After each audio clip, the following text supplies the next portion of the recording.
nationalité algérienne, mais ils n'ont pas la double... Pardon, ils n'ont pas la... Je parle de ceux qui dirigent ce pays. Peut-être qu'ils n'ont pas la double nationalité, mais malheureusement, ils ont la double personnalité. C'est-à-dire, au nom du patriotisme, au nom de l'amour de l'Algérie, ils ont dilapidé les richesses de ce pays. Ils ont fait fuir des milliers d'Algériens à l'étranger. Moi, aujourd'hui, ça fait de la peine. Ça me fait de la peine que le pouvoir algérien, qu'il soit solidaire avec ces milliers d'Algériens étrangers, au contraire, il est en train de les stigmatiser. Comme si la double nationalité est synonyme de trahison. Oui, nous sommes fiers. Au FFS, je n'attends pas l'avis du Conseil constitutionnel pour m'exprimer sur cette question. Au FFS, je dis, nous sommes solidaires avec ces binationaux algériens qui sont fiers de leur pays. Pourquoi alors on a ramené tous les binationaux pour le football, pour rendre le peuple algérien heureux? On a fait appel à des binationaux. Pour le football, on a fait appel à des binationaux. Les bienvenus pour essayer de contribuer pour bâtir l'avenir du pays. En aucun cas, on a fait des réfugiés. Non, quand même, il faut me laisser au moins la marge. Mais vous attendez l'avis de la Conseil constitutionnel pour vous exprimer. Monsieur Bouaïch, est-ce qu'au sein du FFS, vous êtes pour... Est-ce que vous pouvez concevoir qu'un président de la République peut avoir deux nationalités à partir du moment où vous dites qu'on rejette carrément l'article 51? On n'a pas dit on rejette carrément l'article 51. On n'est même pas dans l'histoire de l'article ou pas article. C'est pour ça que j'ai dit qu'il faut qu'il y ait des conditions d'un véritable débat. On ne va pas stigmatiser. Moi, ce qui me fait de la peine, c'est qu'aujourd'hui, ils sont stigmatisés à l'étranger. Ils sont présentés comme des terroristes. Au lieu qu'on soit solidaire avec cette communauté algérienne, on est en train de les pousser à quitter définitivement ce pays. C'est ce qui me fait de la peine. Sinon, on ne rentre pas dans j'ai dit, dans une constitution consensuelle que nous allons décider. Est-ce que la double nationalité doit exister ou ne doit pas exister? Alors, autre question, une nouveauté abordée dans cette nouvelle constitution, c'est la parité homme-femme, M. Bouaïch.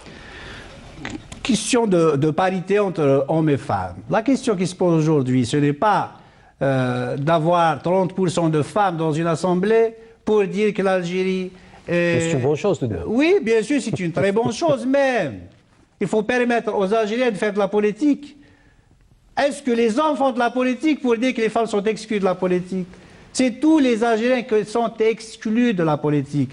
Ce n'est pas parce qu'on a envie de se mettre au diapason des standards internationaux, de dire oui, l'Algérie est le pays le plus dans le monde africain, etc. On est tout le temps fiers de dire ça. On fait la comparaison aux pays africains, on ne peut pas faire la comparaison à tous les pays. On est fiers. Bien sûr, on est d'accord. On veut que les femmes s'impliquent davantage dans la scène politique. On veut que aussi les hommes s'impliquent. C'est ça le problème de ce pays. C'est-à-dire réunir les conditions qui vont permettre à tous les Algériens de faire de la politique. De faire de la politique, de s'impliquer, de défendre les intérêts des citoyennes et des citoyens, de s'intéresser à la chose publique. Ce n'est pas en termes de chiffres. Est-ce qu'on a 50%, on a 60%? Alors, parité homme-femme, M. Abbasi.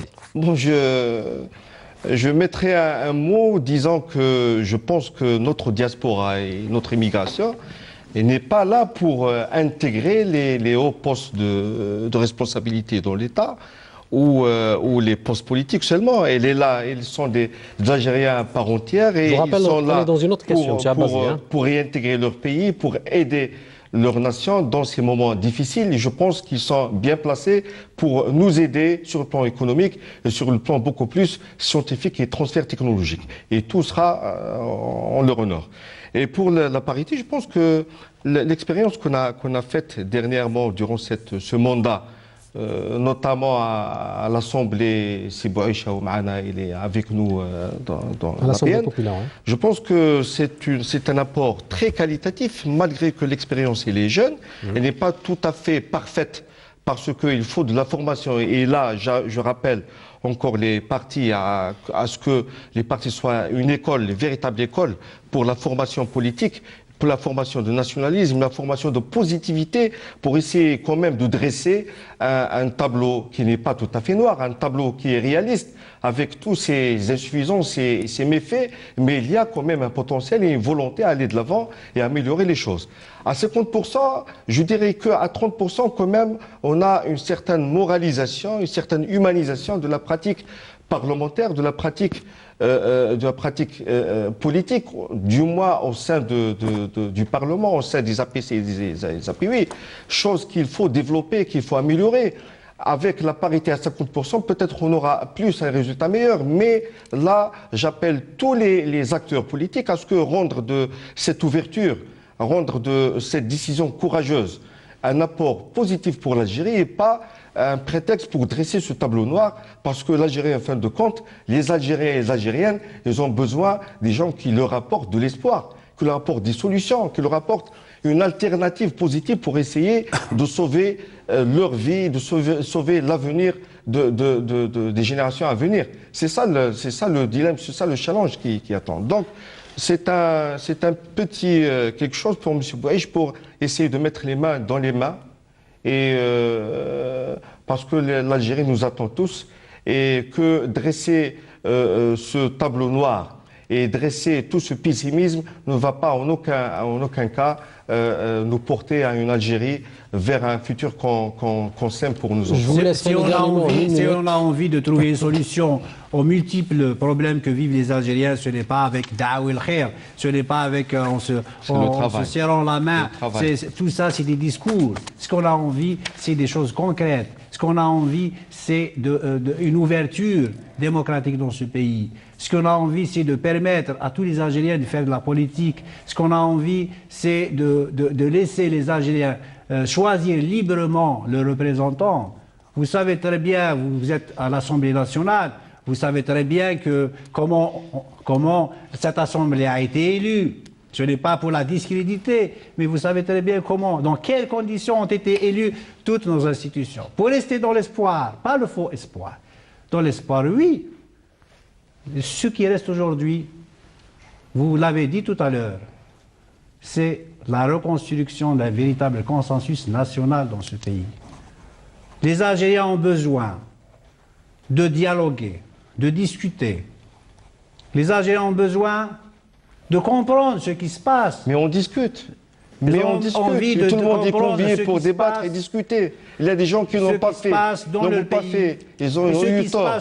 Moi, je finirai par dire, peut-être si vous permettez. Rapidement, il nous reste pas beaucoup de temps. Si vous permettez de dire, je finirai par dire que, M. Bouaïch, vous n'avez pas lu le projet. Ce projet, c'est un projet très prometteur. C'est un projet d'amendement de constitution qui est prometteur et qui sème l'espoir. Et l'Algérien a besoin des discours d'espoir et a besoin de quelqu'un qui incite à travailler, parce qu'il faut travailler l'Algérie pour attendre un avenir meilleur. Avec nous à cette émission. Merci à vous également, Monsieur Chafaa Bouaïch, président du groupe parlementaire du Front des Forces Socialistes à l'APN. Merci à vous, Madame, Monsieur, de nous avoir suivis, en espérant vous retrouver la semaine prochaine pour un nouveau débat de questions d'actu. Je vous dis au revoir et bonsoir.